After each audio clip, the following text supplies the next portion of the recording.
2.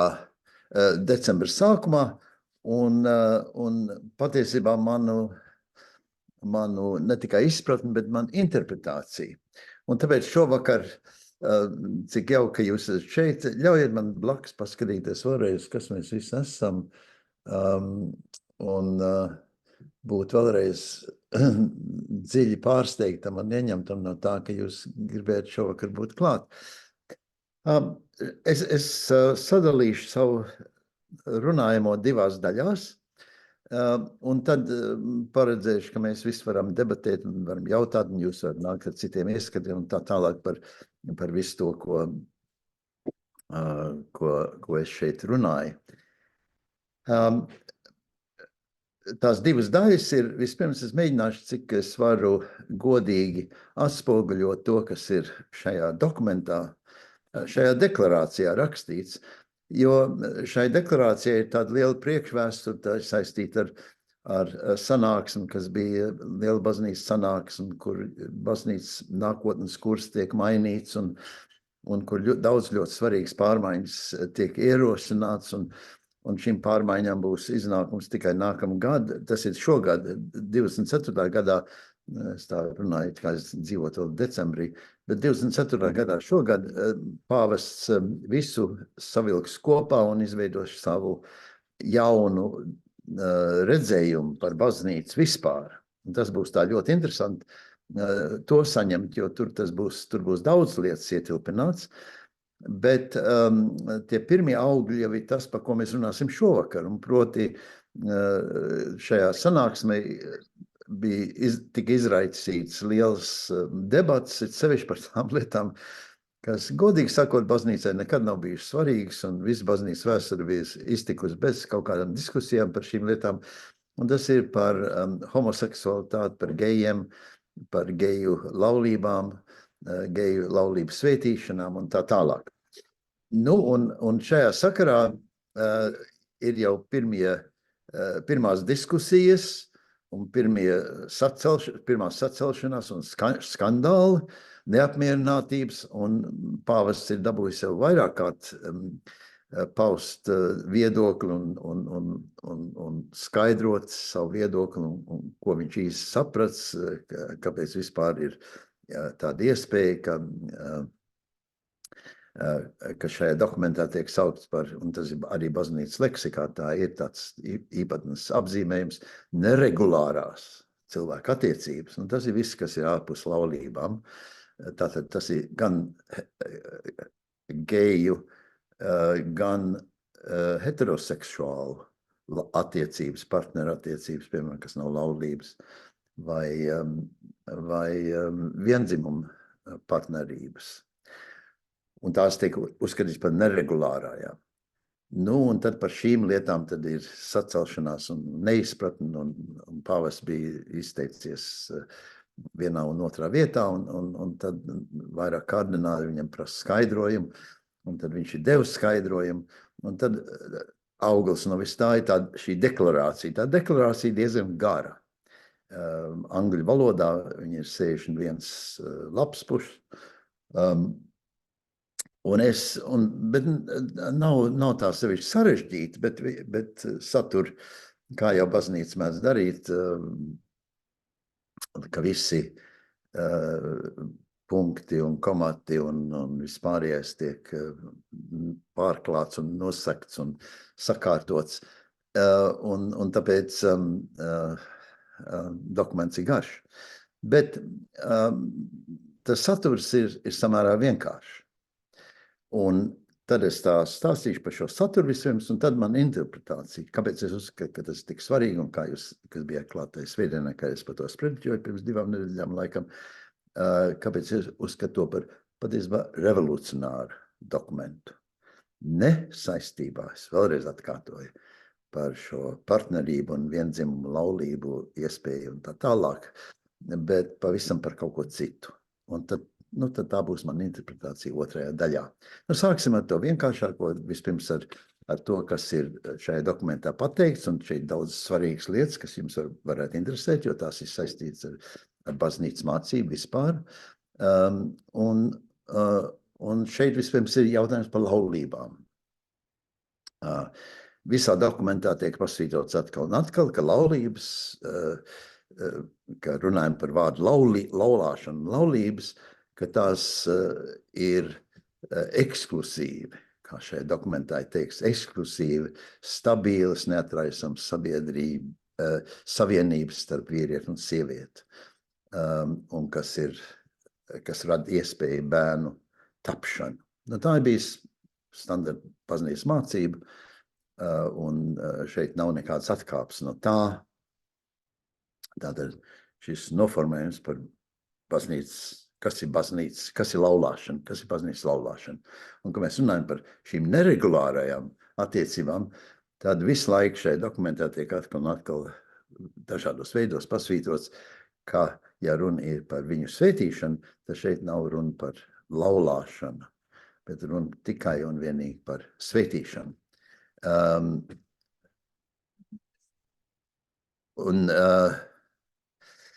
Tur arī diezgan bieži teikts, ka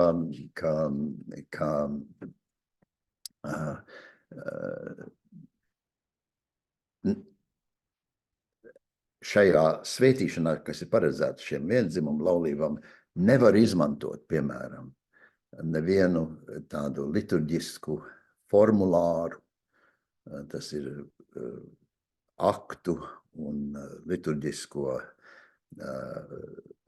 sakārtojumu, kas ir attiecināms uz laulībām, un ka tur jābūt kaut kādam pavisam citai formai un citam izkārtojumam, lai, kāds šis dokumentā atkal un atkal tiek teikts, nebūtu kāds pārpratums, ka laulības ir, ka šīs neregulārās attiecības tiek pielīdzināts laulībām. Bet lielākā daļa no tā dokumenta ir veltīts jēdzienam svētīšanu. Un tas ir ļoti skaists sadaļa, kas runā par to, ka svētīšana ir plašs sakraments visā Bībelē, jaunā derībā, vecā derībā, kas liecina par Dieva klātesību. Dievs ir klāt. Viņš ir klāt visās dzīves norisēs, katrā dzīves notikumā.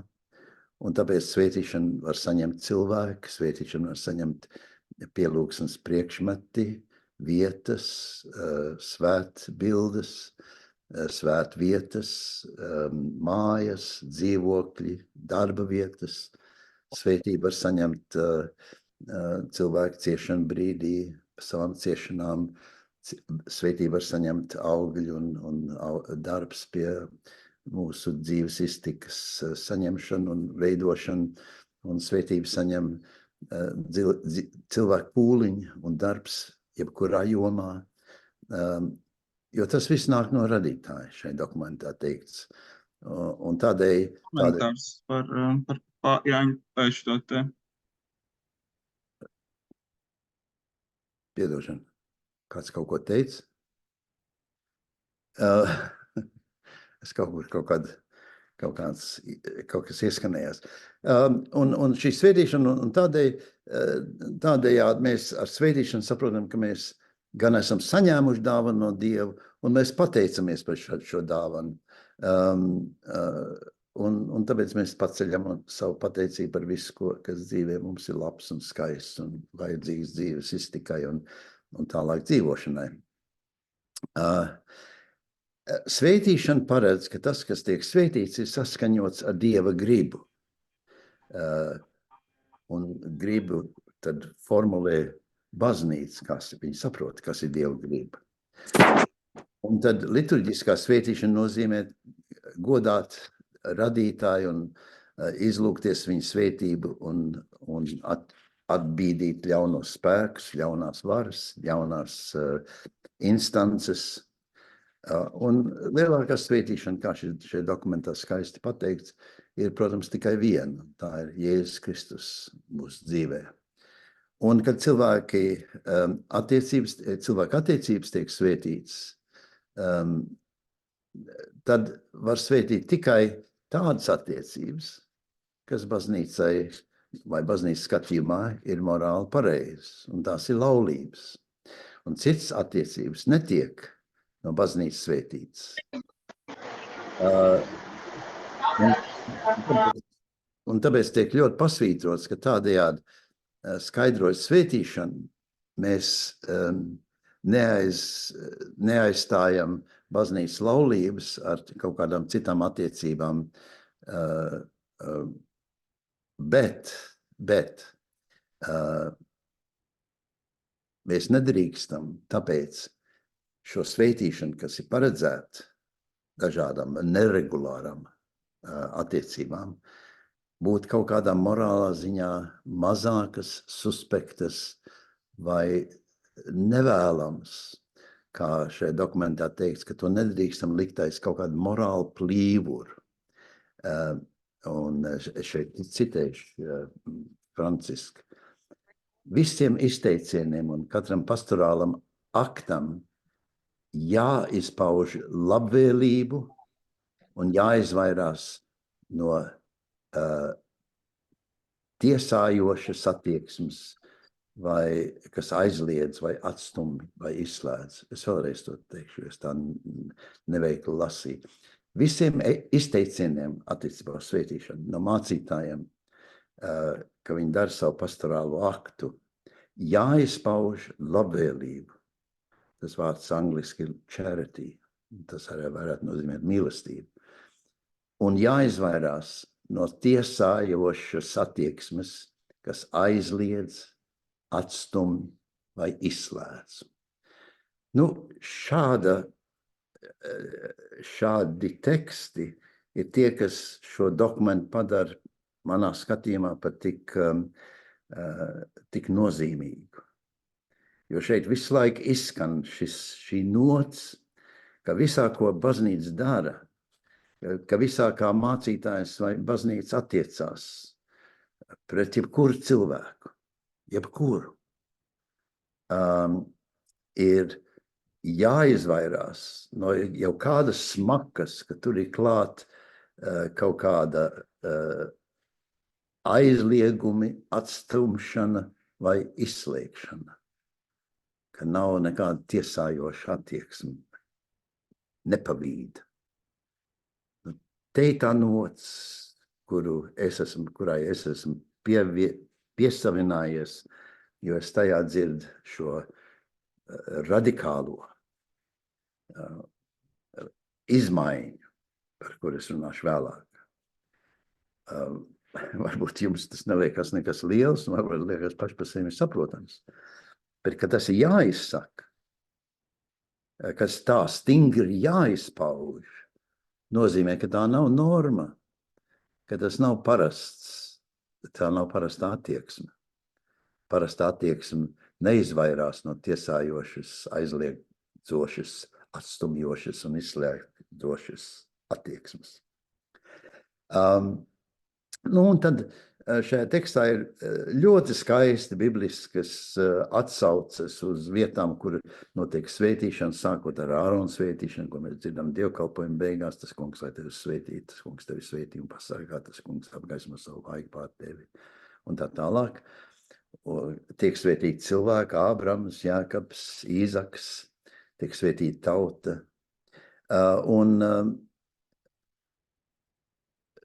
Jaunajā derībā un vecajā derībā svētīšanā ir divi virzieni. Un tas visu laiku šeit tiek skaidrots. Svētīšana ir kaut kas, kas nāk no Dieva, un svētīšana ir kaut kas, kas nāk no mums. Un mūsu gadījumā svētīšana Dieva virzienā ir gaviles, pateicība un prieks.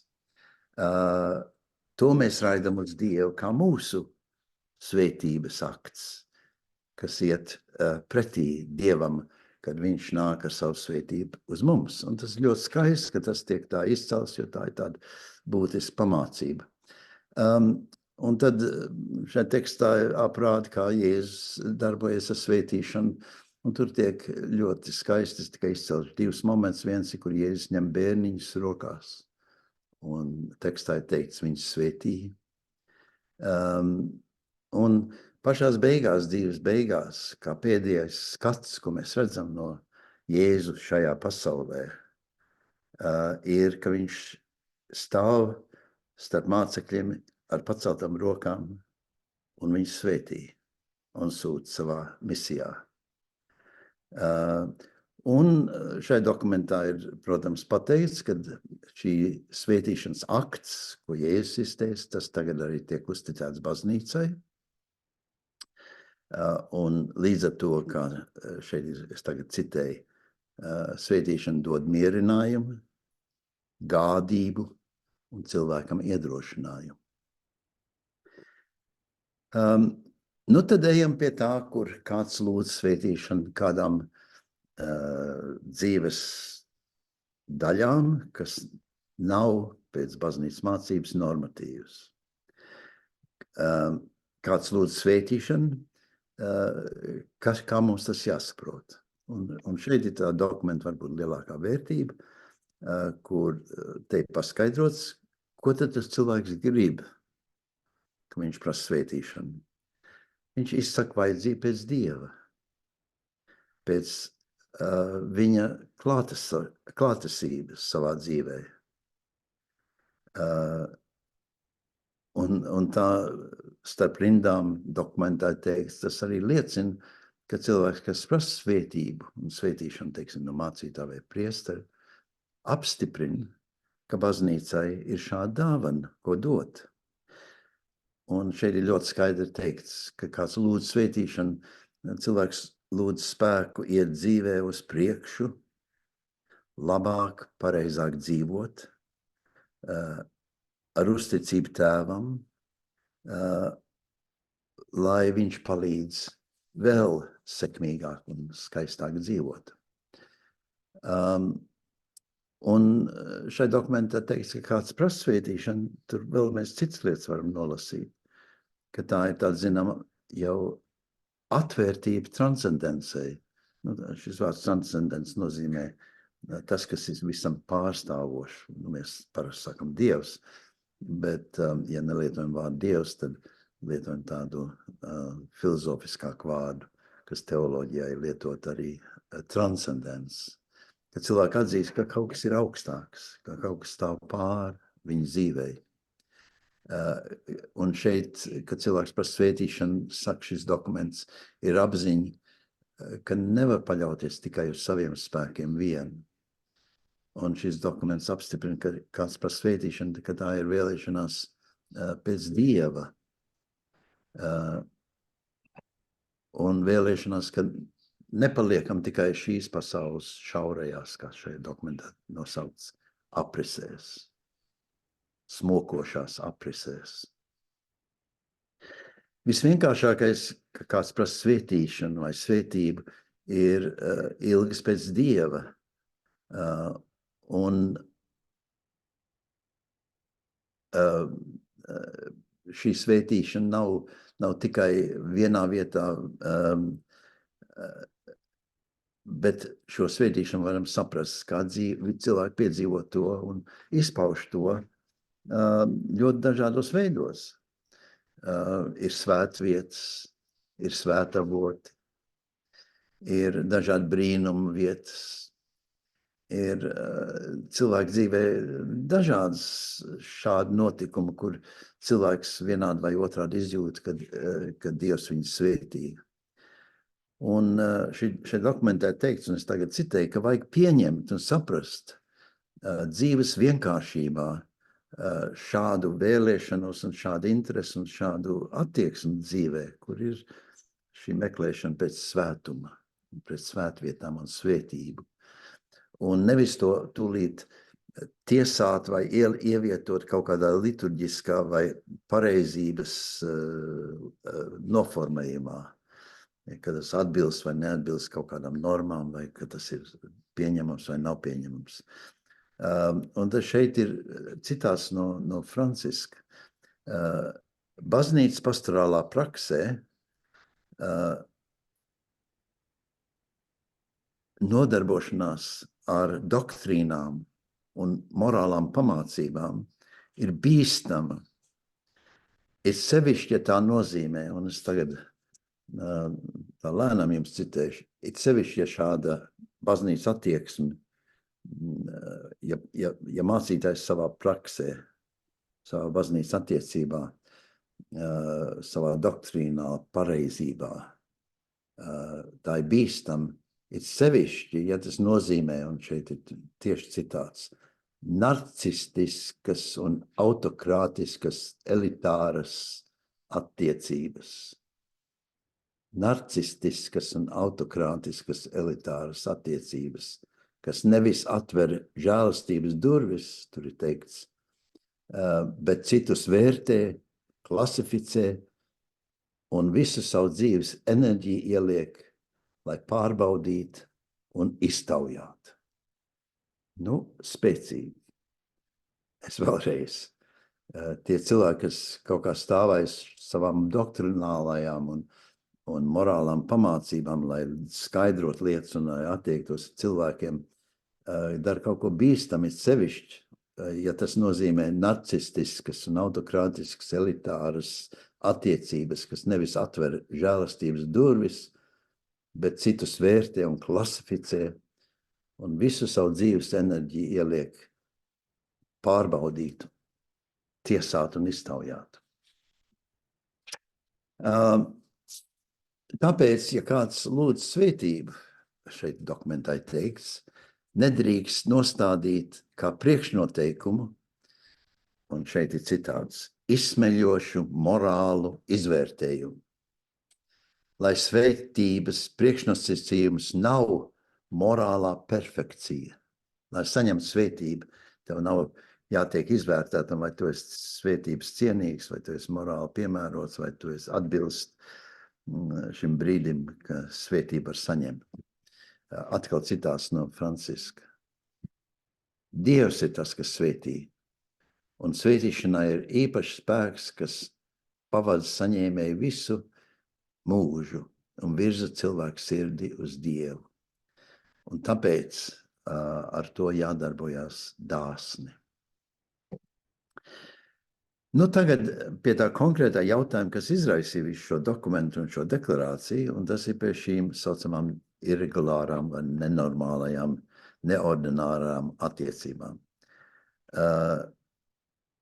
Vēlreiz es atkārtoju, ko es teicu, ka šeit nav runa tikai par gejiem vai viendzimumu partnerībām, bet par jebkādām cilvēku partnerībām, kas nav baznīcā laulības. Baznīcas skatījumā viss, kas nav zem laulības zīmes, ir ietilpinama šajā irregulārajā kategorijā. Un šeit par šīm tiek teikt sekojošais, ka šeit jāsaprot, ka lūdzēji neparedz, ka viņu attiecības tiek apstiprināts, bet ka tiek prasīts, lai viss, kas ir patiess, labs un cilvēciski pareizs, viņu dzīvē un attiecībās tikt pagātināts, dziedināts, pacelāts ar svētā gara palīdzību. Es vēlreiz to citēšu, jo tas ir tāds diezgan nozīmīgs iztulkojums, ko nozīmē svētīt šādas attiecības, ir, ka šeit nav runa par tām attiecībām, bet ka cilvēki, kas nāk pēc svētīšana, prasa, ka vienalga viņu dzīvē vai šajā attiecību sakarā ir tas, kas ir tiek nostiprināts, tas, kas ir patiess, kas ir labs, kas cilvēciski ir pareizs, un lai viņa dzīve un arī attiecības tik bagātināts, dziedināts un pacelāts caur svēto garu. Nu, tas ir kā šis teksts saprot šādu attiecību svētīšanu, ka tā ir palīdzība pēc vienalga, kā mēs skatāmies, kas tās attiecības ir, bet ka baznīca skatās uz to ar šo svētīšanu, uz tām kā ilgošanās šajās attiecībās pret visu tā, kas ir labs, kas ir cildens, kas paceļ cilvēku un kas dod virzienu dzīvei.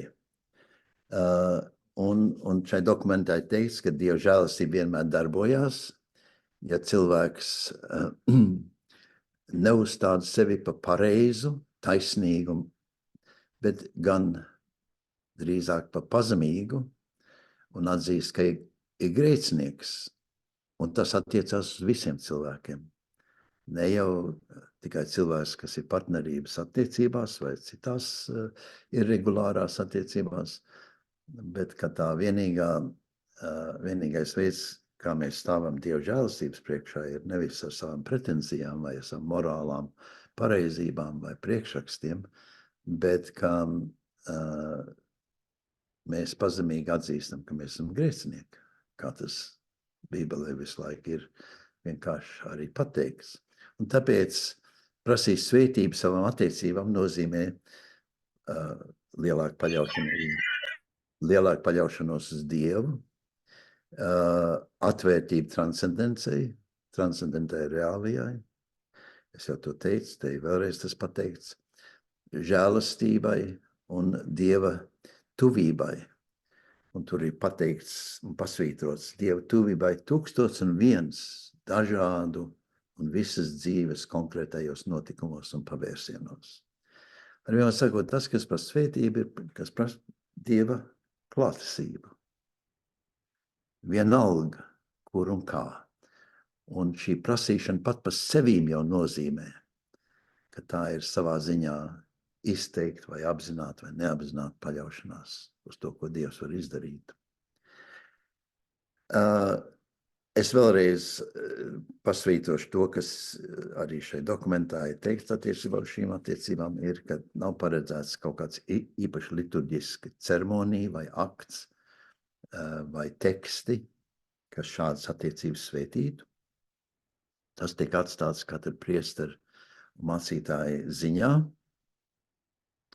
Un tur šai dokumentai teiks, ka tur vienīgi šādas partnerības attiecības un cilvēki, kas tos izpratās, tās svētī, lūgs par šo pāru mieru, par viņu veselību, par pacietības garu, par spēju dialogu noturēt ar partneru, vienu otru atbalstīt. Bet arī par Dieva gaismu un spēku un vēlēšanos, lai viņa dzīvē notiek Dieva prāts. Atvainojiet.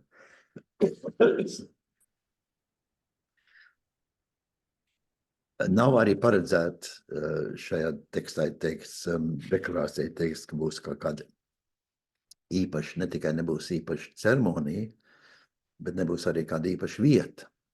Un tur ir teikts šādu svētību saņemšanu šīm neordinārajām attiecībām ir iespējama jebkur. Tas varētu notikt kādā vietā, kas cilvēkiem ir svarīgi vai dārgi vai tuvu vai kādā svētvietā vai citur. Ar vienu sakot, tas arī tāds veids, kā šis dokuments visu laiku atšķir attiecības, kas ir laulības, no tām, kas ir ārpus laulības kārtas.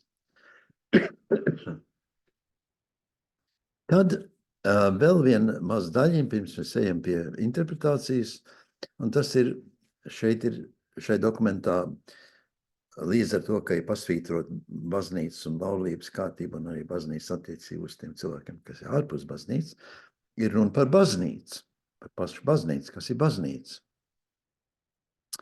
Un tur ir vispirms tāda maza īsa definīcija.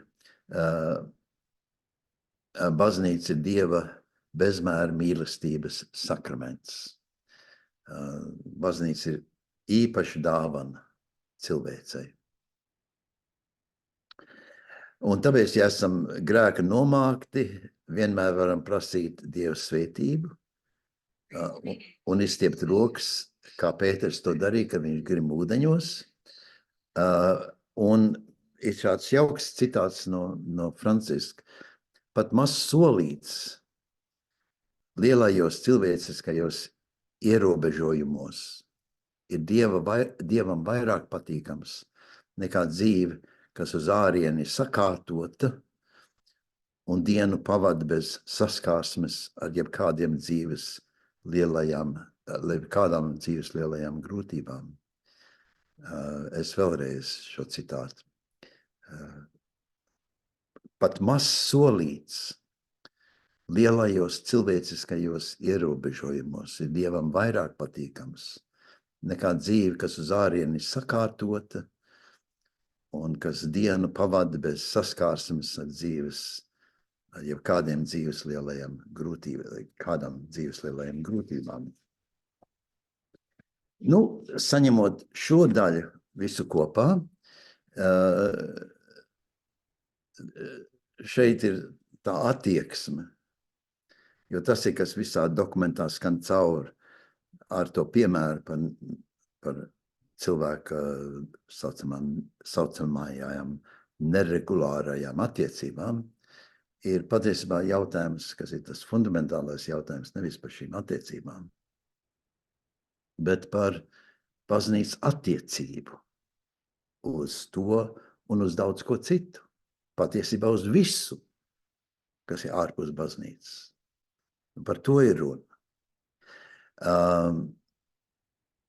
Un šeit tad ir runa par to, kā Francisks saskata, kas tad ir tās baznīcas nostāja vai baznīcas attiecība vai baznīcas attieksme. Un tas izteiks tādā teikumā, baznīca ir tā, kas jūtās svētīta un tāpēc spēj svētīt citus. Un šajā ziņā tur ir teikts, katram māsai un brālim ir jāsajūt, ka baznīcā visi vienmēr ir svētceļotāji, vienmēr ir ubagi, vienmēr ir mīlēti un par spīti visam vienmēr svētīti. Nu, tas ir tas baznīcas raksturojums, un tad ir daži piezīmes vēl pie tā. Bet es varbūt to neturpināšu, bet es tagad pāriešu uz to, jo tas arī to vēl izteiks par baznīcu, to interpretāciju, kā es redzu, kā es lasu šo dokumentu. Pirmkārt, tas dokuments visu laiku pasvītro, ka baznīcai piederīgie, Kristus Jēzus sekotāji, un kas to dara ar baznīcas klātesību, dzīvo ar zināmiem standartiem, paredzējumiem un dzīves paņēmieniem. Un tāpēc neregulārās attiecības netiek pielīdzināts laulībām, kas ir šīs baznīcas iekšējais redzējums par savu dzīves standartu, par savu dzīves attieksmi. Bet tas nav galvenais. Un te ir tā, manā skatījumā, tas sāls. Tas nav galvenais. Ka baznīcā ir savs redzējums, savu standartu, savu attieksmi, tas ir pašsaprotams. Bet kur tā izmaiņa ir pavisam citur. Un tas ir, ka cilvēki, kas ir saistīti ar baznīcu, protams, ir apzināti un konsekventi meklētāji, lai savā dzīvē pilnīgāk apzinātu Dieva klātesību, viņa vadību, viņa svētības īstumu, un šajā apziņā vēlas iesaistīt visu savu dzīvi un arī visu savus dzīves piederīgos. Bet tikpat svarīgi, kā šī iekšējā izpratne par tiem, kas ir baznīcas daļa, ir tas kristīgā cilvēka dzīve ar citiem. Ar tiem, kas tādā veidā nesaprot savu dzīvi, nenostāda savu dzīvi saistībā ar Jēzu un ar baznīcas mācībām un palīdzība. Kādu nostādni, lai kristieši ieņem pret tiem, kas nav šādā sasaistē ar Jēzu, ar Dievu?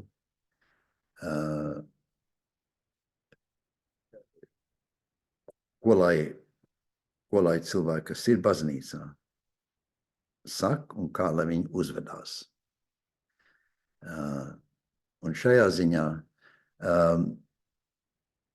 ir tā kritika, kas izskan šajā tekstā, un tagad es to mēģināšu visu savilkt kopā, kad baznīcā ir ieviesusies tendence, ka vienmēr ir attieksme mēs un viņi. Mēs iekšā, viņi ārā. Tas ir viens. Otrs, baznīcai vienmēr bijusi, vai ilgu laiku, vairāk kā 1000 gadu ir bijusi tādas varenības un valdīšanas tieksme, pārliecība.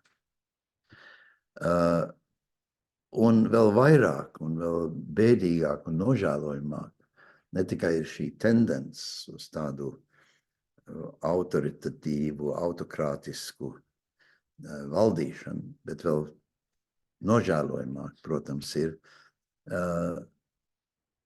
baznīca ir savā vēsturē sasaistījusies pārāk bieži un pārāk cieši ar cilvēku varas tieksmēm, ar cilvēku varas kaislībām, ar cilvēku metodēm.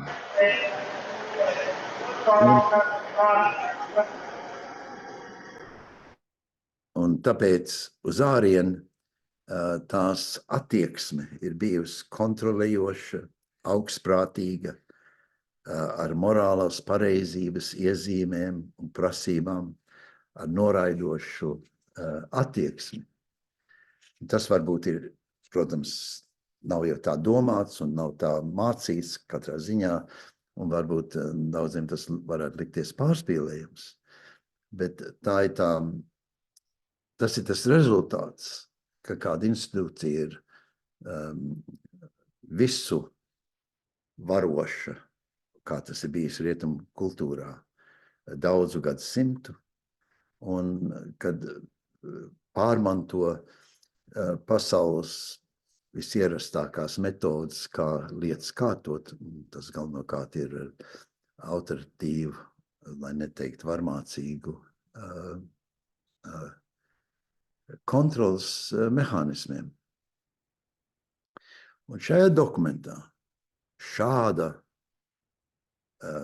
seja baznīcai tiek pamatīgi kritizēta, pilnīgi noraidīta, aicināts pilnīgi šādu attieksmi revidēt. Un tas nav tikai, tā nav tikai kritika un aicinājums pārkārtoties, bet pārcelt visas baznīcas attieksmi, redzējumu, uzvedību, domāšanu citā virzienā. Jaunā skatījumā, uz jaunām gultnēm. Un tas ir visi kopā savilkts tādā skaistā citātā, kas ir šajā tekstā. Baznīcai vienmēr vajadzētu pret cilvēkiem izturēties ar laipnību, pacietību, sapratni, maigumu un iedrošinājumu. Es vēlreiz atkārtošu, jo šitas ir ļoti centrāls. Baznīcai vienmēr vajadzētu pret cilvēkiem izturēties ar laipnību, pacietību, sapratni, maigumu un iedrošinājumu. Un šai dokumentā tas ir atkārtoti skaidrots, ka baznīcas tēls ir mātes tēls. Un ka tā attieksme, kurai jāizpaužās, visa tā, ko baznīca dara, ir šis mātiškais, mātes, labās mātes, glabājošā, sargājošā, saudzējošā, izprotošā, maigā attieksme. Nu, šis citāts patiesībā pasaka visu, par ko es, kas man patiesībā sajūsmināja tajā.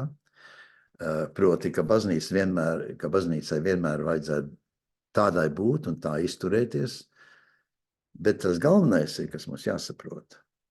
Ja jau ir aicinājums, ka baznīcai vajadzētu pret citiem izturēties ar laipnību, pacietību, sapratni, maigumu un iedrošinājumu, tas nozīmē, protams, ka pirms baznīca var izturēties pret citiem ar laipnību, pacietību, sapratni, maigumu un iecietību un iedrošinājumu, pašiem Kristus sekotājiem ir jābūt tādiem, kas dzīvo savā institūcijā, savā kopienā, savā saimē, savā savienībā ar laipnību, pacietību, sapratni, maigumu un iedrošinājumu. Pirms tu vari kādam kaut ko ārpusē dot, tev jau tam jābūt pašam priekš sevis. Tu jau nedos kaut ko uz āru, ja tas jau nav tavs dzīves stils un tavs dzīves prakse.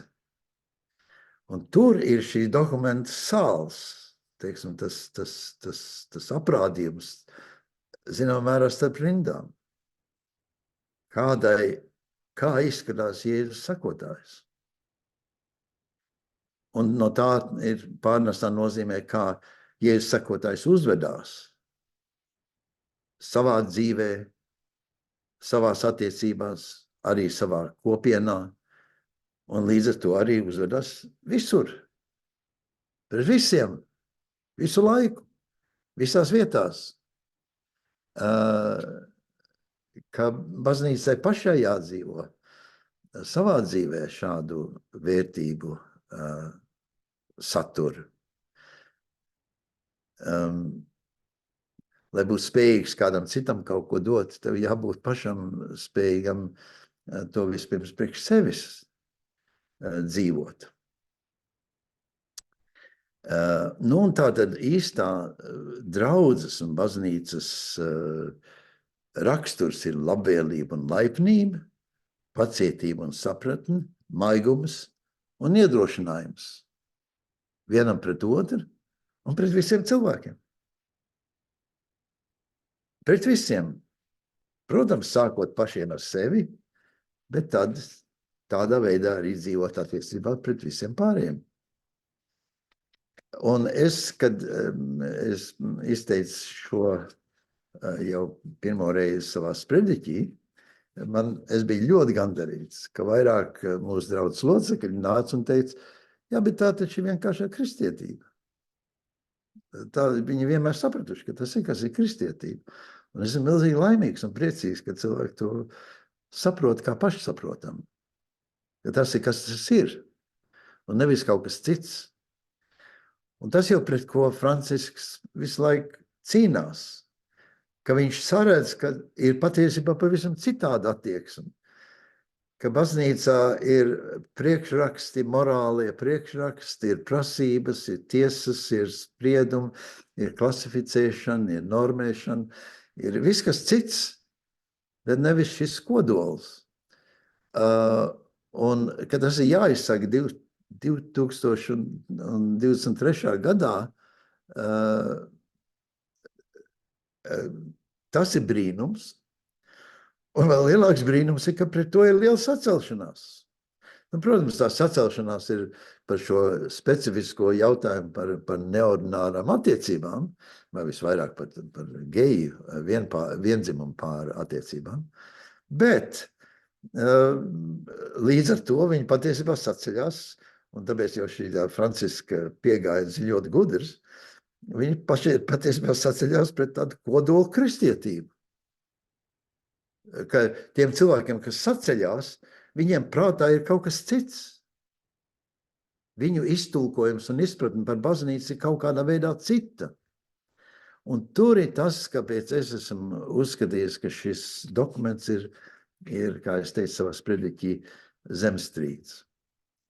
Jo tiešām liela sacelšanās, liela jau baidīšana, schizmu, liela skandalizēšana.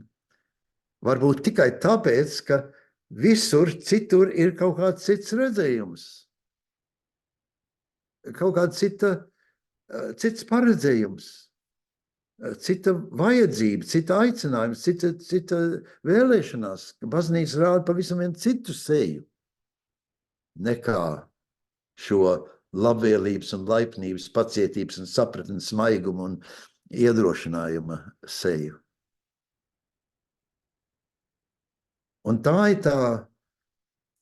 ir tas rādītājs, ka šeit notiek kaut kas vairāk kā tikai iekšē baznīca kārto savas attiecības un savas normas un savu morāli pret vienu uz sadzīves parādībām, bet ka šeit ir kaut kas aizgājis zināmā virzienā pa daudziem simtiem gadu, vairāk kā 1000 gadu manā skatījumā, kas ir aizmirsts, ir neievērots, vai arī traktēts pavisam kaut kādā citā veidā.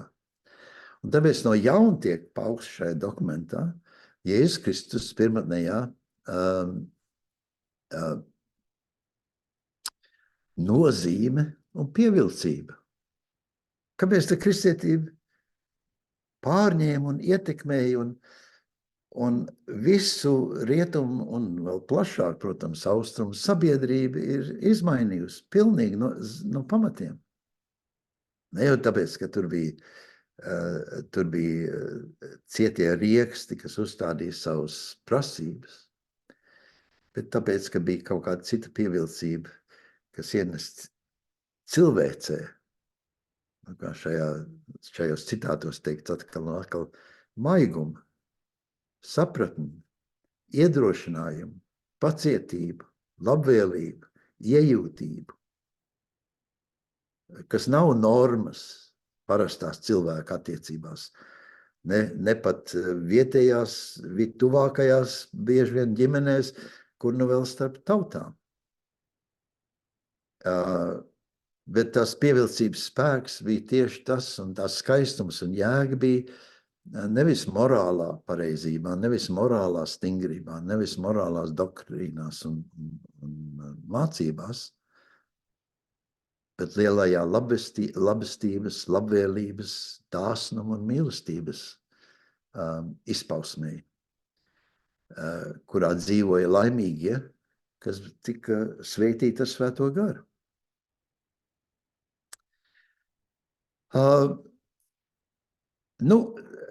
Tur ir tas apvērsums. Es jau, protams, varētu jums to arī skaidrot, kā es skaidroju arī universitātē.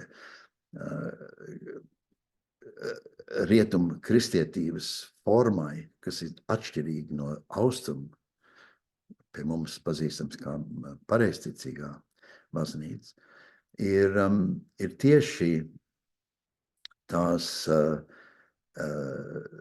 vēlēšanās sakārtot dzīvi. Un tāpēc šai vēlēšanās un šai darbībai rietumu baznīcas paspārnē ir bijusi ievērojama un liela. Mēs varam uzskaitīt visu tas, kas ir nācis no šīs paspārnes, slimnīcas, aizbildņu bāriņnami, skolas,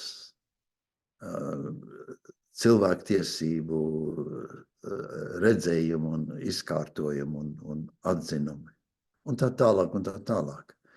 Tā kā tas nav kaut kā vienpusīgi no manas puses kaut kā domāt kā noliekoši. Tam ir otra puse, kas ir bijis tās spēks.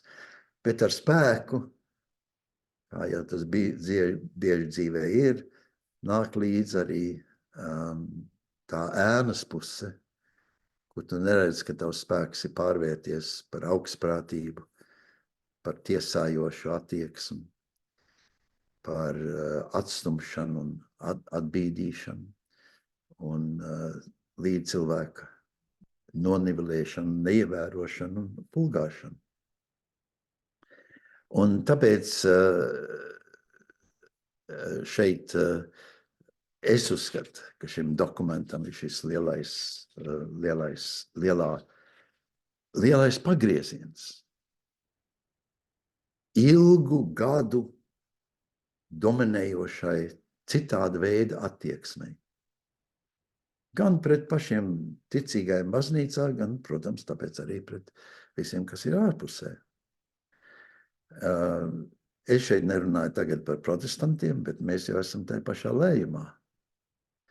Mums tikai nav šīs autokrātiskās, masīvās institucionālās iebūves, kurām ir savas regulējošais spēks. Un tādā ziņā protestantiem tas trūkst, bet bieži vien tā attieksme ir ļoti raksturīga un līdzīga. Un tāpēc šeit šis dokuments attiecās ne tikai uz Romas katoļu baznīcu, bet attiecās uz visu rietumu kristietību un kā mēs to esam traktējuši un sapratuši. Nu, protams, attiecībā uz šo neregulāro saucamo attiecību svētīšanu paliek daudz jautājumu. Un patiesībā, godīgi sakot, man uz to visu skatoties, es saredzu pretrunas. Bet es tās šobrīd neņemšu, tas nav mans uzdevums. Un grūtības, bet pašos pamatos es saredzēju šo skaistumu, šo pievilcību, kas man, kā jau es teicu iepriekš, man aizkustināja. Jo tas ir tik neparasti. Un mēs varam arī pat sākt zīlēt, kāpēc tas tagad ir noticis. Un varbūt tas galvenā atbilde ir, ka tas ir noticis tāpēc, ka tāds gudrs sirds un gudra prāta kā Franciskam un viņam palīgi sapratuši, ka nevar iet uz priekšu tā, kā tas bijis līdz šim. Ka tā baznīca neiedarās tajā pasaulē, kas šobrīd veidojās un top mūsu acis priekšā. Un pārmaiņām jānotiek. Un mēs jau redzam, ka tā neapmierinātība un sacelšanās pret šīm, kas liekas tik elementārām mācībām, ir tik ļoti liela, jo aiz tā visi saprot, ka šeit ir tāda zemestrīce, kas atver zemi un dziļas plaisas visā iepriekšējā stilā. Un kurš te to īsti grib un kam tas ir vērts? Nevienam, un tāpēc nav brīnums, ka tas viss netiek saņemts ar kaut kādām gavilēm un priekiem. Šeit ir, tātad es ceru, ka jūs esat pamanījuši, ka šeit ir daudz kas ļoti skaists, te ir mācība par svētīšanu, brīnišķīgi. Šeit ir atgādinājums, ka baznīca ir sava vieta un sava svētība, savu misiju, ka viņi ir tā, kas dzīvo šajā Dieva svētībā, un tāpēc ir spējīgi svētīt citus, kā šai dokumentā ir teikts. Ka visam tam ir kaut kāda liels atgādinājums par to, ko Dievs dara visiem cilvēkiem, ko viņš dara savā pašaulē. Viņš to svētī. Tāpēc mums ir maize uz galda, tāpēc mums ir vieta, kur dzīvot, tāpēc mēs vēl dzīvojam miera zemē. Un arī tur, kur nav miera zeme, tur arī cilvēki savā veidā prasa un vēlās un ilgojas pēc Dieva glābiņa un svētīšanas un sargāšanas. Bet es šajā vakarā gribēju tāpēc tikai izcelt šo lielo rietumu kristietības baznīcas pamošanās, sauksim to tā, uz citu kursu, nekā tas ir bijis līdz šim, un tas ir ļoti ilgs laiks, kas ir bijis līdz šim. Nu tā, tas ir tāds drusku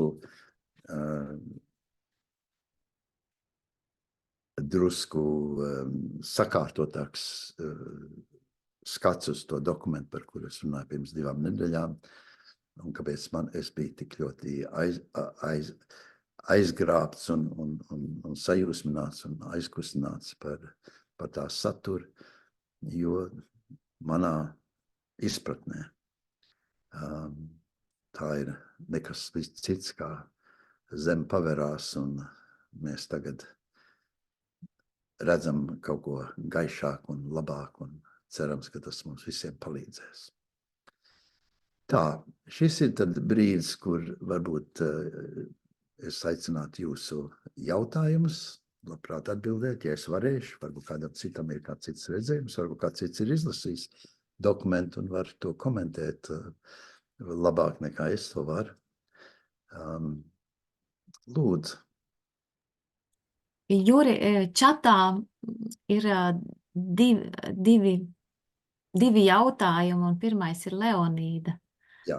Viņš laikam vairāk, viņa jautājums slēpjās piedošanas atslēgā. Viņš vaicā, gribu lūgt paskaidrot, kā var šo komplekso attieksmi paust pret tādu cilvēku kā Vladimirs Putins. Man tas nav saprotams. Tu minēji visas tās skaistās lietas, ko baznīca aicina, kādiem mums būtu jābūt.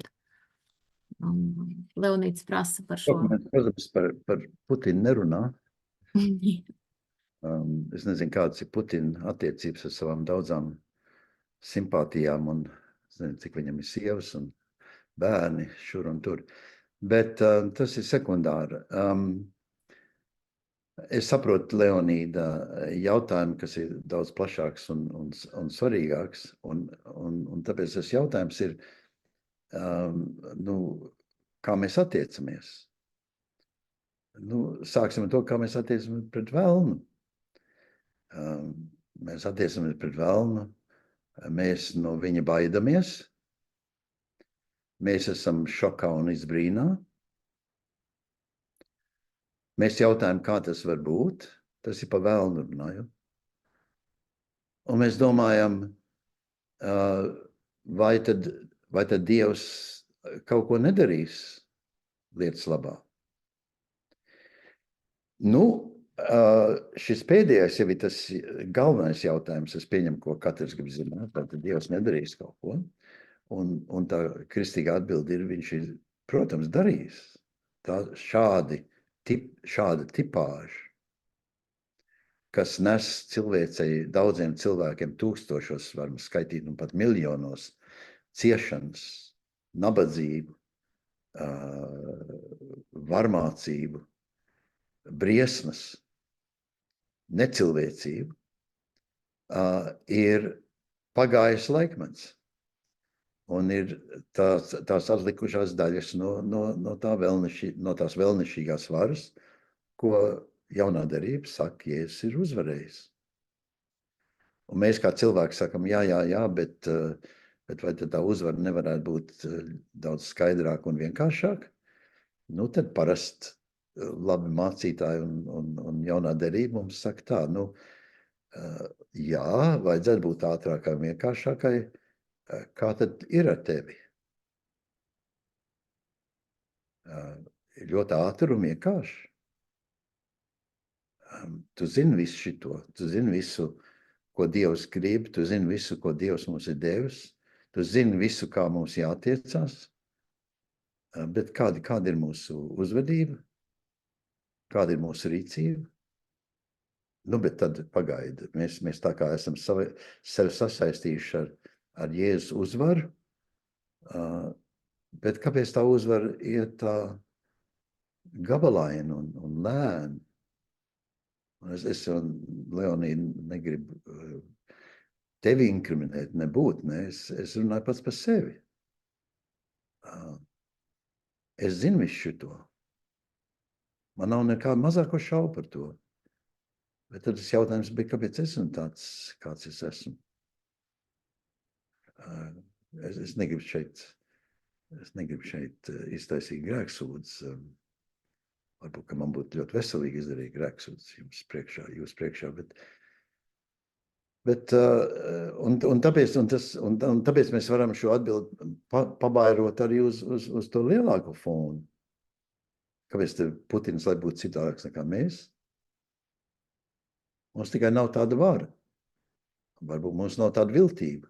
Un jūs teikt, jā, man jau nav tāda vajadzība vai tendence vai vēlēšanās.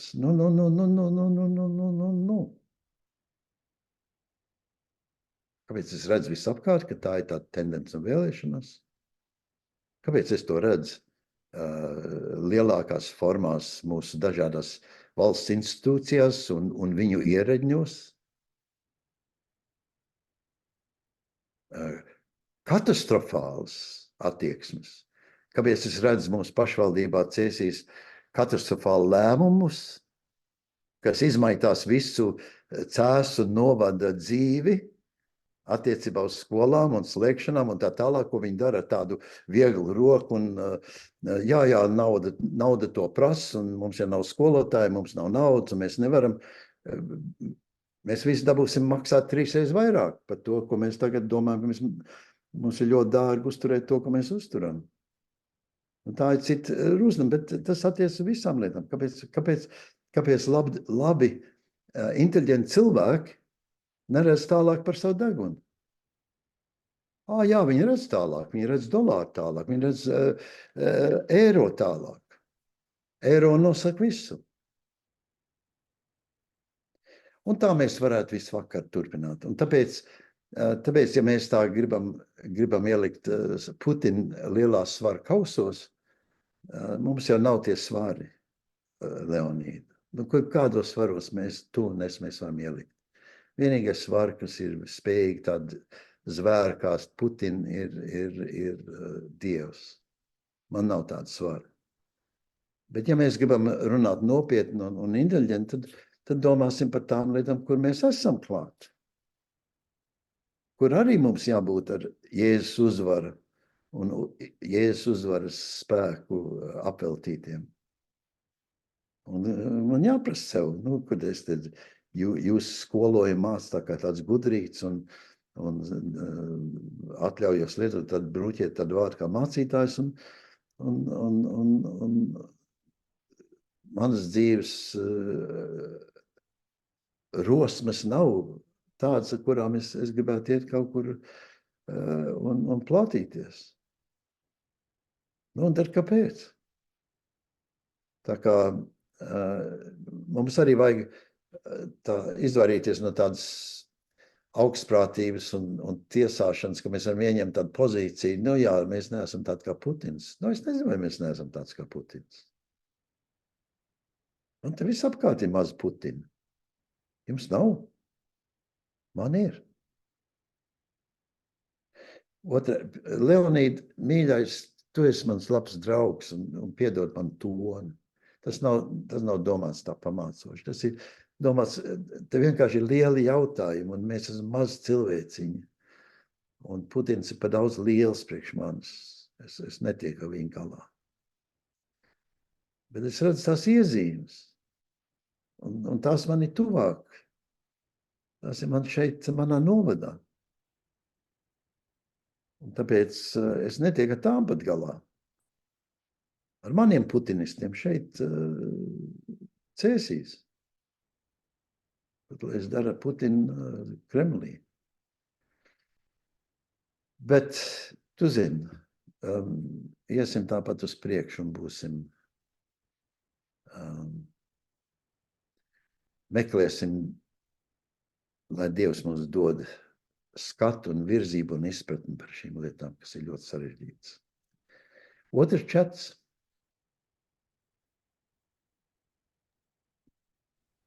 Tur uz otru atbildēja Artūrs, bet vēl ir... Man ir te palīgi, tā es jāsaprot. Varbūt tu redzi, pat ienācis no Nairī. Ieiet, man tad jāaiziet kaut kur te prom. Es tad nolasīšu. Nairī saka... Tas jau esat atbildēts, ja? Nē, tagad ir jauns. Mani kā nominālu katoli vairāk par pašu pāvesta paziņojumu pārsteidz bīskapu reakcija. Kā reaģēt vienkāršajiem ticīgajiem, kad pāvests saka vienu, bet bīskapi saka, jūs to pāvesta teikto īpaši nopietni neņemiet. Kā ar katoļu baznīcas vienotību un autoritāti ticīgo acīs, kad tavs bīskaps saka, patiesībā pāvests to domāja tā vai šitā. Cik daudz dievišķā nodoma mēs vispār vairs saredzam pāvesta personā? Labi, tagad tā. Ja es gribu ironizēt, tad man pirmā reakcija ir, Nu, es jau skatos, kad katoļu bīskapi paliek par luterāņiem un protestantiem, kas katrs dzīvo, kā viņš grib, un viņam nav nekāda pāvesta pārstāvoša. Bet ja tā drusku nopietnāk, man ir tas pats šoks, man tas pats pārsteigums, bet es to ļoti labi saprotu. Es to saprotu kā teologs un vēsturnieks, ka tas, ko pāvests ir teicis, ir tik satricinoši. Viņam tam nevajadzētu tā būt, bet tas ir. Un tas nozīmē, ka te kaut kas ir sastāvējies tik slimīgi, kad šis satricinājums tāpēc izpaužās kā tāda nevēlama oža no tā sastāvējušā materiāla. Un es domāju, ka šeit arī notiek tas, kā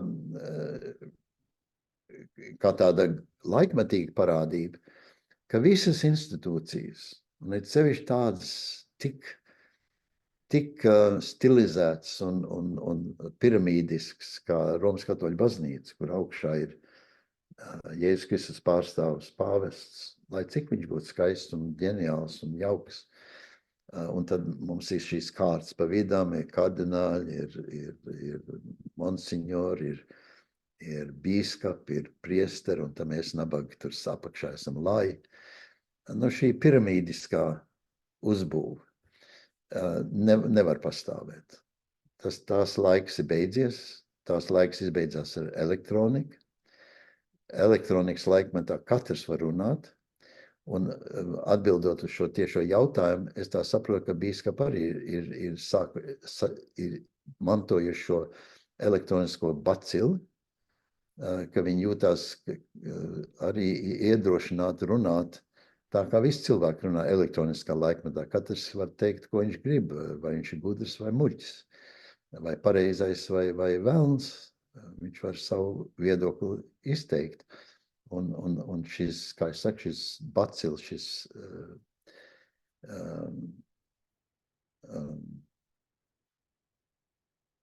ir pārņēmis arī šo baznīcas dažādas struktūras, un cilvēki jūtās aicināti un iedrošināti sacelties. Piemēram, visu Vācijas baznīcas, jo visu Vācijas katoļu baznīca ir lielā mērā grib braukt ceļu, kas ir pilnīgi garām pāvesta, līdzinējā pāvesta viedoklim un redzējumam. Bet es domāju, ka tā sāpe, kas ir izteikta šajā jautājumā, ir, ka tiem cilvēkiem, kam vajadzētu būt tādā arī savaldība, lielāka cieņa un pacietība, kaut kāds tāds pieaugušā cilvēka līdzsvarotība. Mēs to sagaidām, un mums ir skumjas un šoks, kad augststāvoša garīdzniecība šīs vērtības nespēja paust.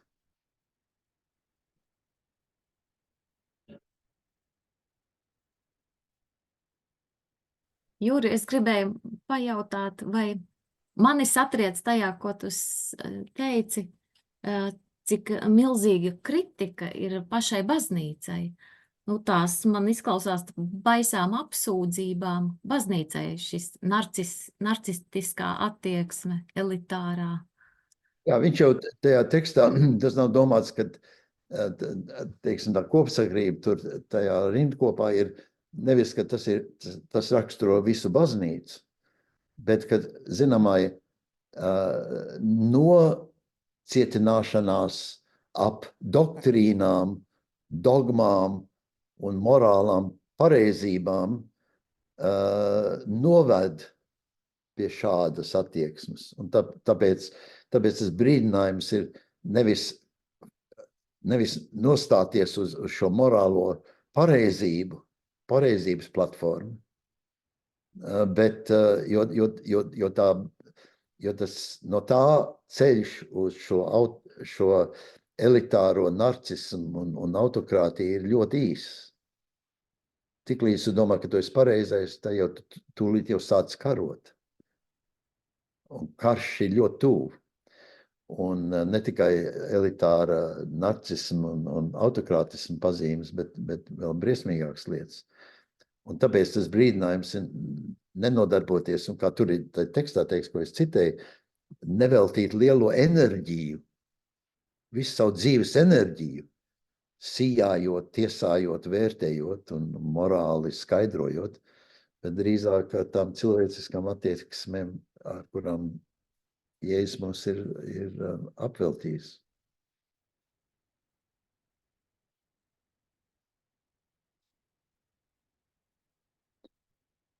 Tā, kā jums citiem liekas, viss saprotams, kādam citam varbūt ir, vai kāds cits ir lasījis šo dokumentu? Angļu valodā 61 lapspuši. Līga Puriņa skaisti saka, ka viņai patīk šis dokuments un viņa labprāt pārietu no protestantiem pie katoļiem tagad. Nu redz. Un es līgu saprotu, jo protestanti, angļiem ir tāds izteiciens, viena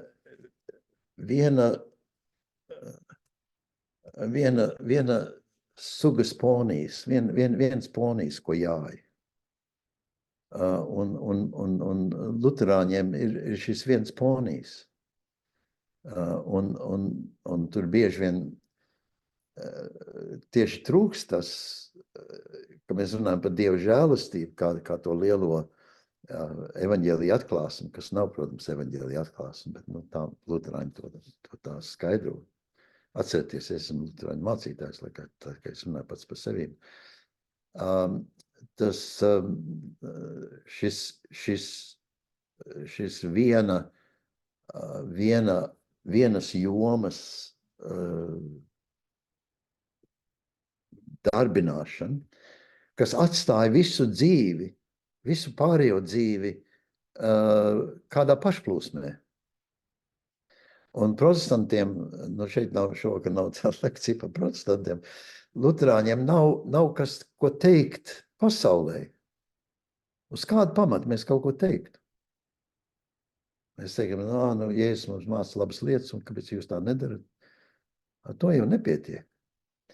Un tas spēks, kas ir bijis gan pareizticīgai, gan Romas katoļu baznīcā, ir, ka tā nav tādā veidā iešaurinājusi savu redzējumu uz kaut kādu individa dzīves rakurs, kur mēs kā individi pieņemam Jēzu Kristu un kā individi, ja gribam sanākam, ja mēs negribam, mēs nesanākam, kā individi mēs staigājam apkārt un nezinām, kas mēs esam.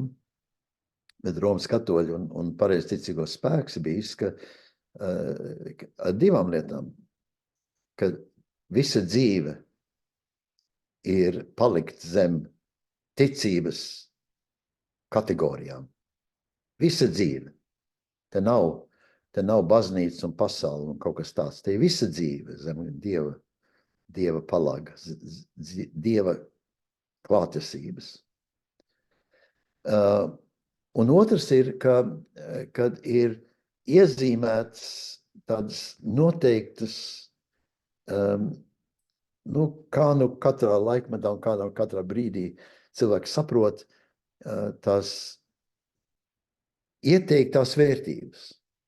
Es tā maigi saku, ieteiktās vērtības. Viņas, protams, vēsturē nebija ieteiktās vērtības, viņas bija pieprasītās vērtības vai attieksme vai morālā uzvedība.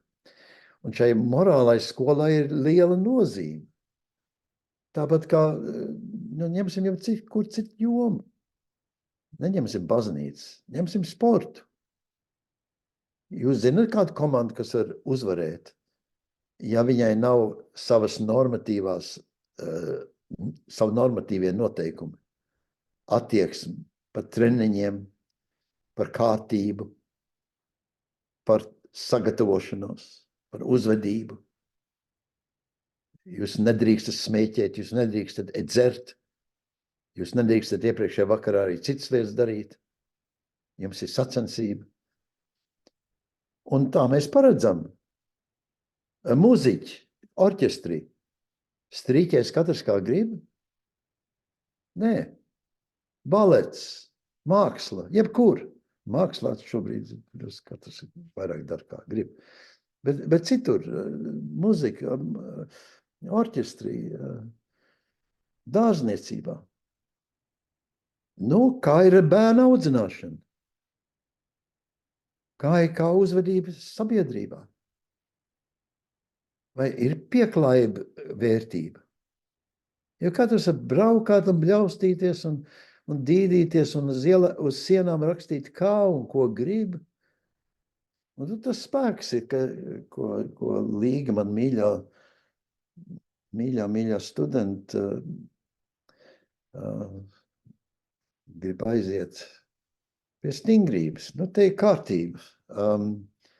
Un te ir tāda priekšraksts. Bet mēs visi zinām, un tieši tas šajā dokumentā ir atklājies.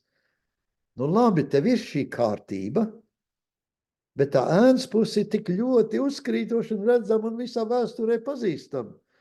Tā pāriet uz ne tikai kontroli un autokrātiju un augstprātību, tā pāriet uz vajāšanu, iztumšanu, citu cilvēku mocīšanu. Un tāpēc jā, stingrība un kārtība, bet cilvēku rokās tas ir tāds bīstams rīks.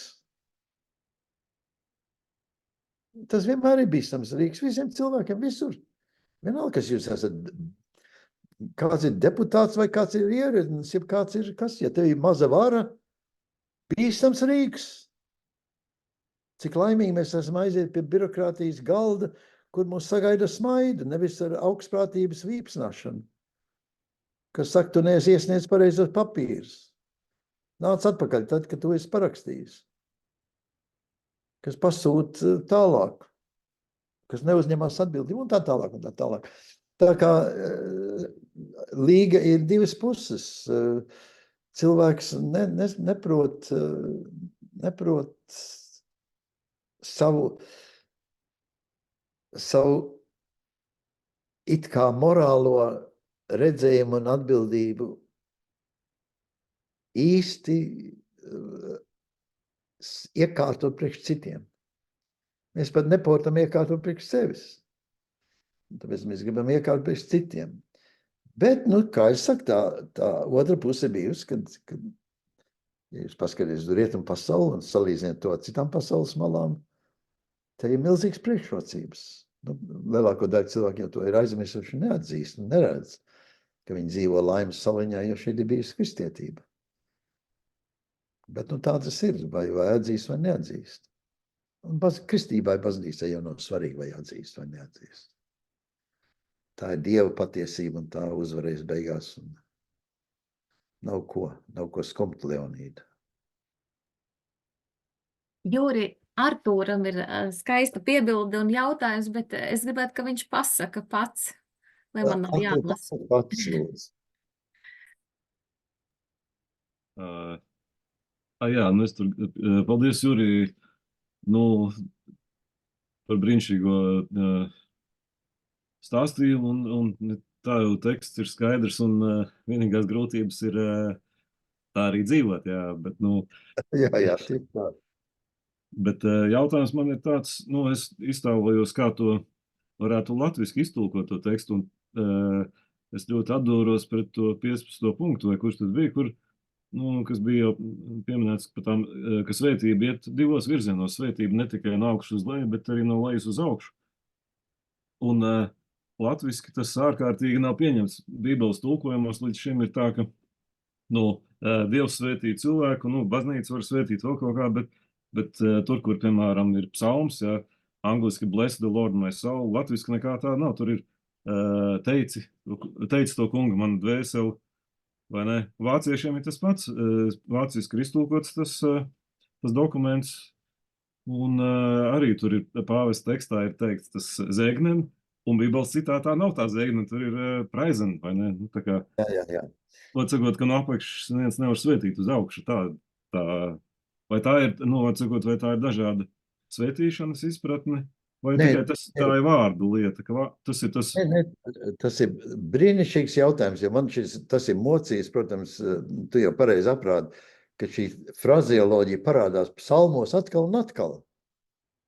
Un mēs esam par to runājuši, bet es Artur, esmu izvairījies tur iedziļināties, jo es īsti nesaprotu. Bet tavs jautājums ir pareizs, ka mēs patiesībā latviešu valodā, un tāpēc arī mūsu latviešu apziņā nevaram to aptvert.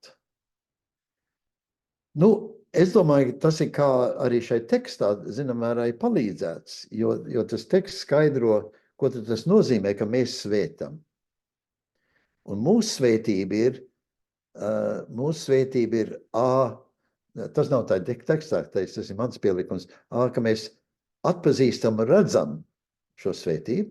Tas ir, ka mēs viņu zinām, ka esam svētīti. Tas ir numur 1. Bet tā tekstā, tā Franciska tekstā ir, ka mūsu svētīšana izpaužās kā slavēšana un pateicība. Ka tas ir, kā mēs svētam Dievu ar savu slavēšanu un pateicību. Un tāpēc latviešu tulkojumā, kad tur mēs svētam, tāpēc arī saprotams, ka mēs sakām nevis mēs svētam, bet mēs teicam. Un mans jautājums, tu jau esi tāds milzīgs eksperts šajā ziņā, un es pats iešu pie tevis, eju pie tevis, lai tu man skolot un palīdzēt. Jautājums ir, vai mums ir vajadzīgs kaut kas vairāk kā tas teikšana? Teic to kungu man dvēseli. Bless the Lord, my soul. Jo kā Pāvests saka šai tekstā, no mūsu puses tā svētīšana izpaužās kā teikšana, slavēšana, pateicība. Un tas jautājums, vai ir kāds leksisks veids, kā mēs visu to varam izteikt, lai gan man ir tieši tāda pats sajūta kā tev, ka tas ir tik skaisti, ka ir šī paralēla, kā tas ir ebrejiem. Ebreji var ļoti viegli pateikt, Dievs mūs svētī, mēs svētījam Dievu. Un man liekas, tas ir daudz pilnīgāk nekā Dievs mūs svētī, un mēs Dievu teicam. Tas ir tā, mēs sakam paldies. Bet padomāsim par bērniem. Mēs svētījam bērnu ar labu ēdienu, ar labu dāvanu vai ar labu māju vai labu ģimeni. Un mēs varam teikt bērnam, tu esi svētīts. Un ko mēs gribam no bērna atpakaļ? Es tev arī svētīju. Es gribu būt par svētību tev. Vai tas nebūtu skaisti? Nevis viņi teikt, paldies, vai jā, mums ir laba dzīve, un es to redzu, un paldies, jā, mammiņ, paldies, tēt. Bet ja viņš teikt, jā, mammīt, tu man svētīji. Zini ko, es tev arī svētīju. Vai nav tāds sajūta, ka tur ir kaut kas vairāk? Ka mēs dodam, mēs esam bijuši lieli saņēmēji, un mēs dodam ne tikai muti teicam un slavējam un pateicamies paldies, bet mēs sakam, es atdodu visu sevi atpakaļ. Tas ir, ko tā svētīšana nozīmē, ka es svētīju Dievu, es viņam dodu sevi. Es Dievu daru laimīgu ar sevi. Tas ir, ko tas nozīmē. Un, ja bērns man teikt, jā, nu tēt, es arī tev svētījos ar sevi. Jā, fantastiski. Bet mūsu valodā tev taisnība, mūsu valodā tas nav, un es nezinu, vai mēs varam. Bet kaut kā man gribētos, vai ir kaut kāds leksisks veids, vai kaut kā, ja tas, ko es saku par bērniem, liekas tāda romantiska fantāzija. Bet ir tomēr kaut kas tajā, vai ne? Kāds, teiksim, laulātie. Mēs jau nesakam tā, ka tu man svētī vai tu man esi svētība. Tā nav tā leksika, bet ka laulātie saka, tu man dari laimīgu. Nē, tu man dari laimīgu. Ar vienmēr sakot, tas, ko tas otrs dod, viņš zina, kad viņš dod, viņš jūt to pašu, viņš grib dot atpakaļ. Un tā ir tā svētīšana, ka tu to dod, ka tu to saņem un ka tu to pašu dod atpakaļ. Ar to, kas tev ir. Dievam ir viņa svētība, bet mums ir mūsu svētība. Tā nav maza.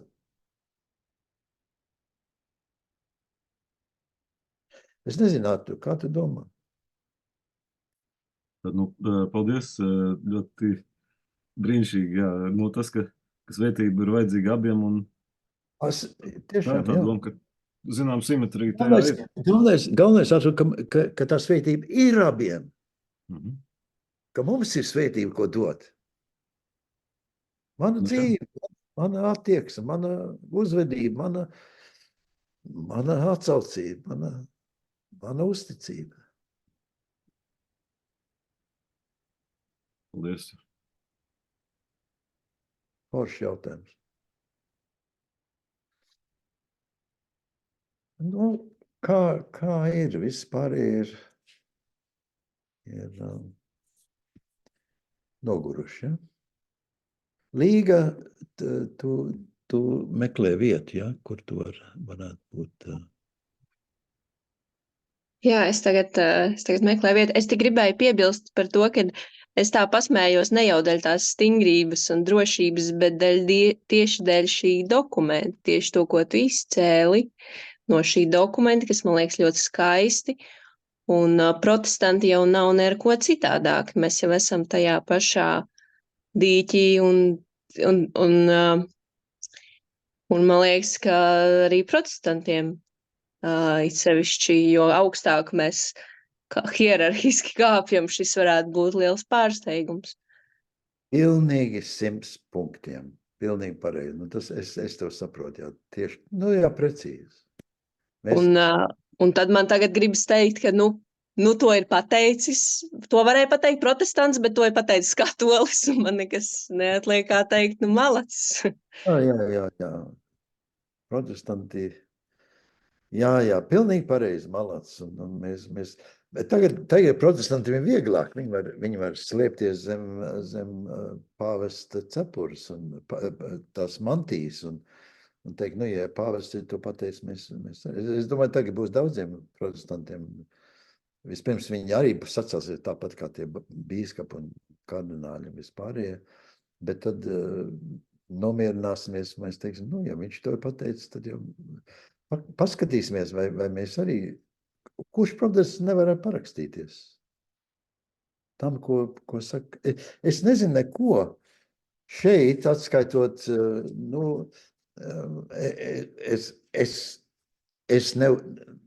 man ir cits redzējums uz šo konkrēto problēmu, par ko viņš runā, nekā tas, un es domāju, viņš neatrisina to problēmu, bet tas ir sīkums. Tas ir, kā es saku, jūs zināt, jums jāsaprot, gandrīz 2000 gadu, vairāk, 2000 gadu, jā, mierīgi 2000 gadu, baznīca dzīvojas nepīkstot nevienā brīdī par gejiem, par viendzimumu lietām un neko. Nekur nav.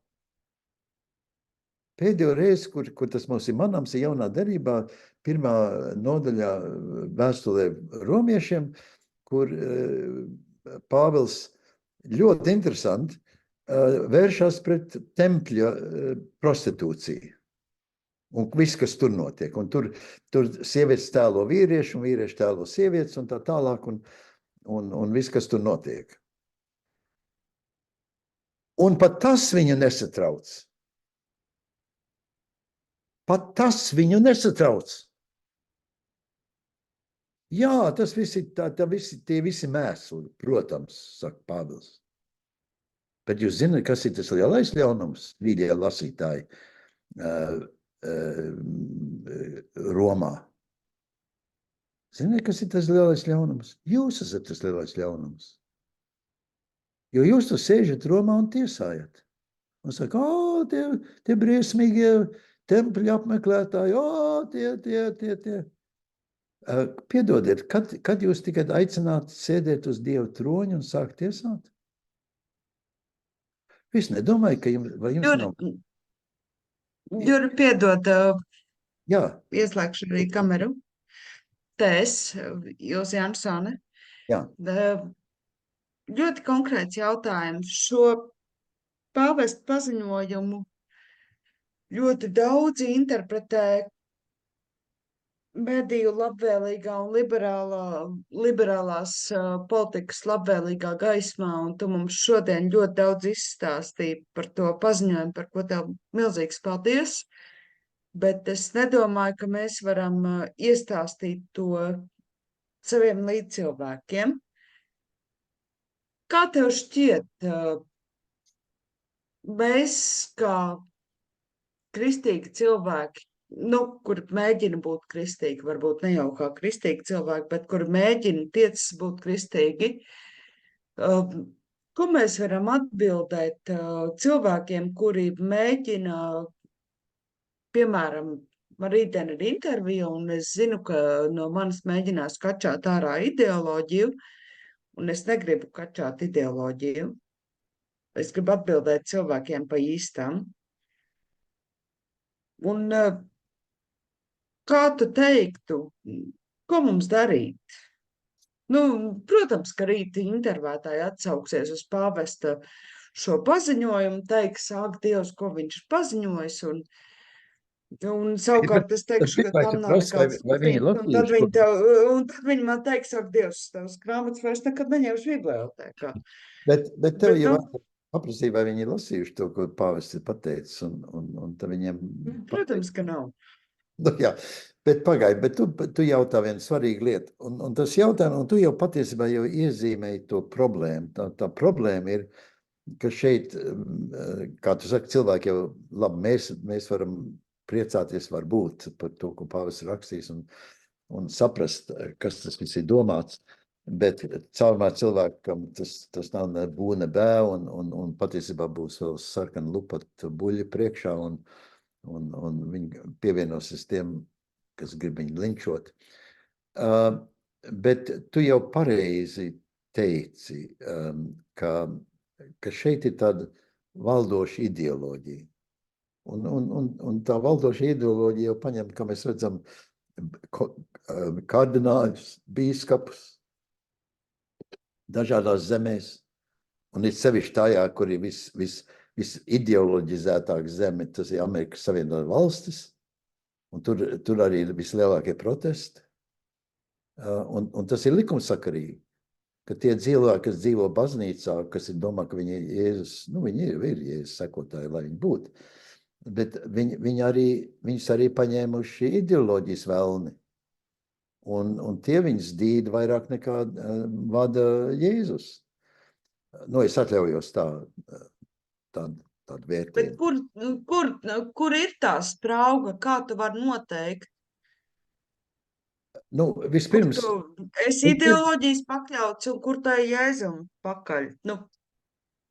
Es domāju, ka tas nav kā to jāšķiro. Ja tu sāks šķirot, mēs esam neideologi, Jēzus sakotāji, un jūs esat ideologi, velna bērni, tas nekur nekotēsies. Es domāju, vispirms, Ilze, mums pašiem tā sapratni, ar ko mēs cīnamies, tā kā vēstule Efeziešiem saka. Nevis ar miesu un asins, bet ar šīm varām. Un es saprotu, šīs varas ir tie spēki, kas mums tur, vienkāršās lietās, ka mēs skrienam pirkt un pārdot, ka mēs cenšamies citiem cilvēkiem skriet līdzi, un ka mēs gribam kādu pakalpināt, un tā tālāk, un tā tālāk. Tās ir tās svars un spēki, un mēs domājam, ka tās ir kaut kādas psiholoģiskas, nesakārtotības vai socioloģiskas kaut kādas traumas. Bet nē, tie ir spēki. Ļoti grūti no viņiem atbrīvoties. Un tāpēc cilvēkam, kas ir šādu spēku, sauksim to, atļaujiet man par to runāt, kalpībā, nav jau nozīmes viņam teikt, tu zini, tu esi ideologs, spēka pakalpiņš, un tu ideoloģizēts skaties uz to. Ilze, man ir tikai viena recepts. Tas ir bijis, es gribēju, es jau to vienmēr nedaru, bet es vienmēr gribu ka man jāuzstājās kādā intervijā vai kaut kur citur, es eju no tās pozīcijas, nu, ko es godīgi gribu teikt. Nevis, ko es gribu atbildēt kādam ideologam, jo, ja es gribu atbildēt ideologam, tad man jāstrīdās. Un tad tur nebūs gala, jo tad mēs strīdamies par kaut ko, par ko nav vērts strīdēties. Bet par ko ir vērts strīdēties? Par to, kas ir man pārliecība? Par ko es stāvu? Kas man piepilda kā cilvēks? Kas man dara gaišu? Kas man motivē? Un visu laiku atgriezties pie tā. Un neielaisties uz to, ka kāds liek zobos vienalga ko, vai tas ir pāvesta vēstījumu vai kaut ko citu. Tu neesi atbildīgi par pāvesta vēstījumu. Lai gan es teiktu, ziniet ko, te tekstā ir daudz tik skaistas lietas, kuras, es domāju, jūs būtu priecīgi dzirdēt.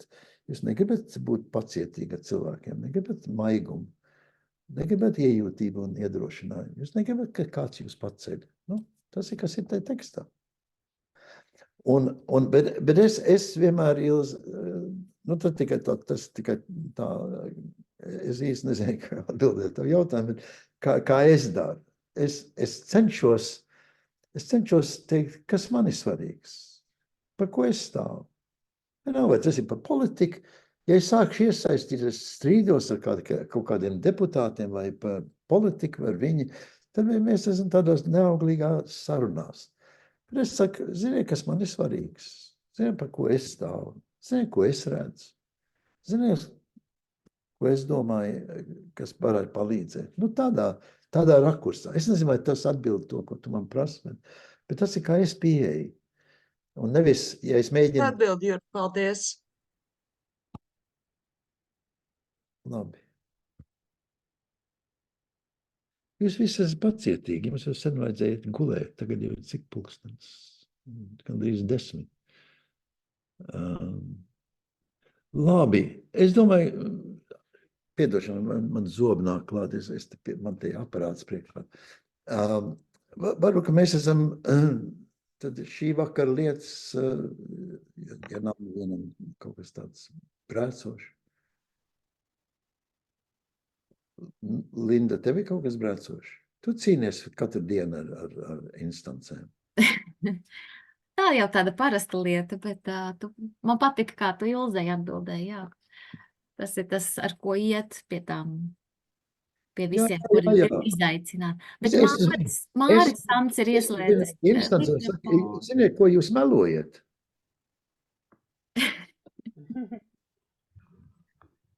Kāpēc jūs melojat? Piemēram, sociālie darbinieki. Jūs melojat? Nevajag melot, es negribu. Ja jūs sāksiet melot, es būšu spiests arī melot. Tad mēs abi melosim. Bet nepaliksim pie meliem, paliksim pie patiesības un būsim, jūs tiešām esat man, tas ir tāds, jūs saprotat kādam, kas sagatavo referātu tāds gandarību. Es tiešām burtiski, jums man jātic, es domāju, es būšu ar 4 cilvēkiem šovakar, bet arī būtu bijis labi, kas kaut kā veidā atsaukties. Un jūs esat tiešām tādi, tik gaiši atsaucīgi. Paldies jums visiem un skaistu vakaru. Atā. Paldies, liels. Atā. Visiem ļoti skaisti. Atā, mēs paldies, Juri. Lūdzu visiem. Jā. Paldies, atā. Atā, paldies, Linda, ka tu to visu sakārtoji priekš mums. Jā.